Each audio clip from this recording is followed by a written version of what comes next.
I'm pleased to be joined today on Health Beat by Dr. John Lammli, orthopedic surgeon with Faith Regional Physician Services Orthopedics, and we're talking about sports medicine injuries.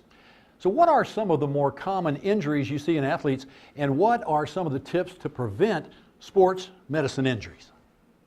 The more common injuries that I see are typically traumatic injuries associated with sport-specific activity. I see a lot of meniscus tears, ACLs, shoulder labral tears, and then a variety of fractures about the ankle, knees, and wrists. Tips to avoid injury are typically to make sure that you're training properly, and for younger athletes especially is to avoid overtraining. I see a lot of overuse injuries from patients who have been doing one sport for essentially too long.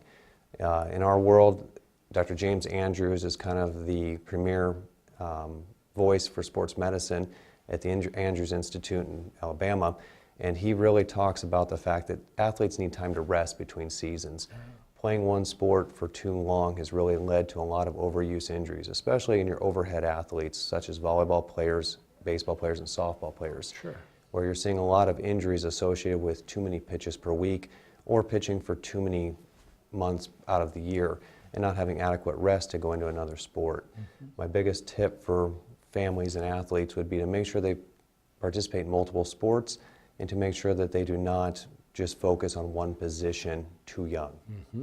So these suggestions that you have, I know a lot for younger athletes, but does that apply for the older athletes as well, maybe the senior crowd? It does apply to your adult athletes as well. The patient population that you see in the adults, especially in this region, is marathon runners. Oh. Too many miles and not enough rest between. You start to see a lot of problems with knee pain, shin splints, and hip pain. So again, time off and make sure that they are cross-training is very important for them. All right. Thank you very much. Okay.